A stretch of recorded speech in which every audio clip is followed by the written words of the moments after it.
আসসালামু আলাইকুম।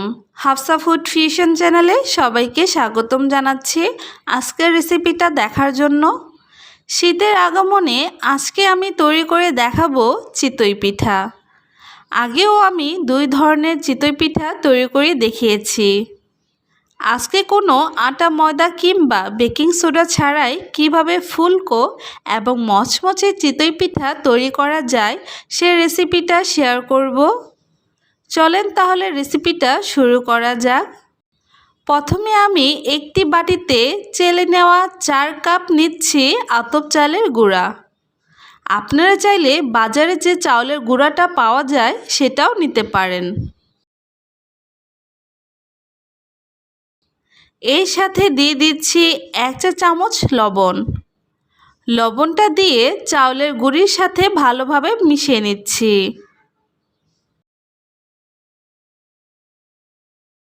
এখানে নিয়েছি 1 কাপ কুসুম গরম পানি।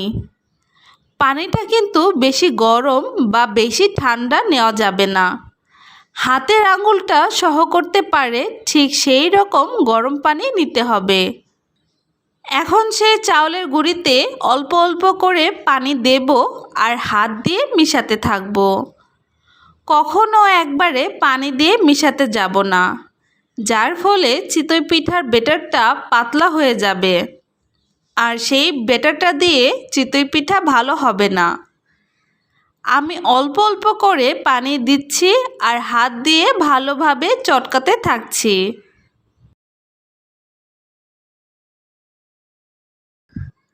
প্রায় 4-5 মিনিটের মতো চাউলের ব্যাটারটাকে চটকিয়ে নিয়েছি। দেখুন চাউলের গুঁড়াটা কতটা সফট হয়ে গেছে। এখন এর সাথে বাকি যে পানিটুকু ছিল সেটা দেব আর মিশাতে থাকব।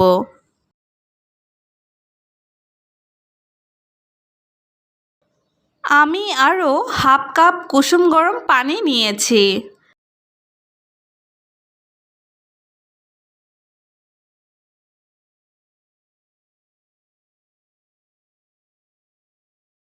এখান থেকে আমার অর্ধেকটুকু পানি লেগেছে, তার মানে আমার প্রায় 1.14 কাপ পানি লেগেছে। দেখুন চিতই পিঠার ব্যাটারটা কীরকম হয়েছে, বেশি পাতলাও না আবার বেশি ঘনও না। ভালোভাবে মিশিয়ে নিয়ে আমি বাটিটাকে 10 মিনিটের জন্য সাইডে রেখে দিচ্ছি। এখন একটি মাটির চিতই পিঠার খোলা নিয়েছি। আপনারা চাইলে লোহার ছোট কড়াইগুলোতে করতে পারবেন, কিন্তু আমার কাছে মাটির খোলার চিতই পিঠাগুলো বেশি ভালো লাগে। চিতই পিঠার খোলাটাকে চুলায় বসিয়ে গরম করে নিচ্ছি।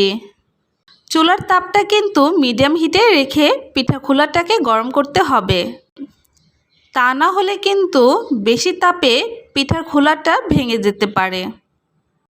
হাতে একটু পানি নিয়ে পিঠার খোলার উপর ছিটিয়ে দেখাচ্ছি পিঠার খোলাটা কী রকম গরম হয়েছে। পানি ছিটিয়ে দেওয়ার সাথে সাথে পানিটা শুকিয়ে যাচ্ছে, তার মানে পিঠার খোলাটা পর্যাপ্ত পরিমাণ গরম হয়ে গেছে। এখন পিঠার খোলাতে বড় চামচের 1 চামচ পিঠার ব্যাটার দিয়ে দিচ্ছি। দেওয়ার আগে অবশ্যই ভালোভাবে পিঠার ব্যাটারটাকে নেড়ে নিতে হবে, যাতে করে পানি এবং চালের গুঁড়াটা ভালোভাবে মিশে। পিঠার ব্যাটারটা দিয়ে সাথে সাথে ঢাকনা দিয়ে ঢেকে দিতে হবে, তা না হলে কিন্তু পিঠাটা ফুলতে চাইবে না। 3 থেকে 3.5 মিনিট পর ঢাকনাটা সরিয়ে নিচ্ছি। যেহেতু এটা প্রথম পিঠা এর জন্য একটু কম ফুলেছে, কিন্তু বাকি পিঠাগুলো দেওয়ার সাথে সাথে ফুলে উঠবে। আমি আরেকটা পিঠা বানিয়ে দেখাচ্ছি। আরেকটা পিঠা বানানোর আগে অবশ্যই খোলাটা ভালোভাবে মুছে নেবেন, যাতে করে চিতই পিঠাগুলো উঠাতে সহজ হয়। আপনারা চাইলে এখানে সামান্য একটু তেল দিয়ে খোলাটাকে মুছে নিতে পারেন।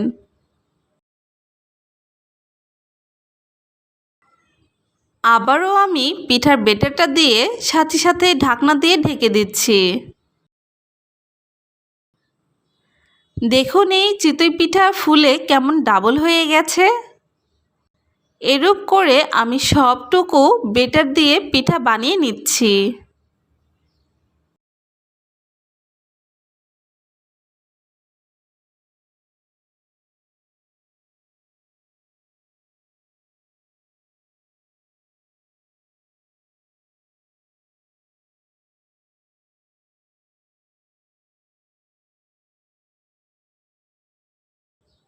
দেখুন কত সুন্দরভাবে আটা ময়দা কিংবা বেকিং সোডা ছাড়াই ফুলকো এবং মচমচে তৈরি হয়ে গেছে চিতই পিঠা।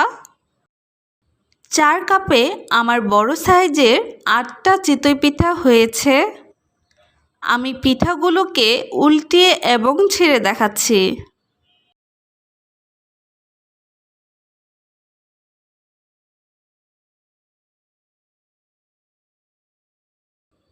ভিডিও করতে করতে আমার পিঠাগুলো অনেকটাই ঠান্ডা হয়ে গেছে, তারপরও কত নরম রয়েছে এবং এর ভেতরটাও কত সুন্দরভাবে হয়েছে। আমার রেসিপিগুলো আপনাদের কাছে যদি একটুও ভালো লেগে থাকে অবশ্যই লাইক, কমেন্ট এবং শেয়ার করে দিবেন। অবশ্যই চ্যানেলটিকে সাবস্ক্রাইব করে আমাকে আরও বেশি উৎসাহিত করবেন। সবাই ভালো থাকবেন। আল্লাহ হাফেজ।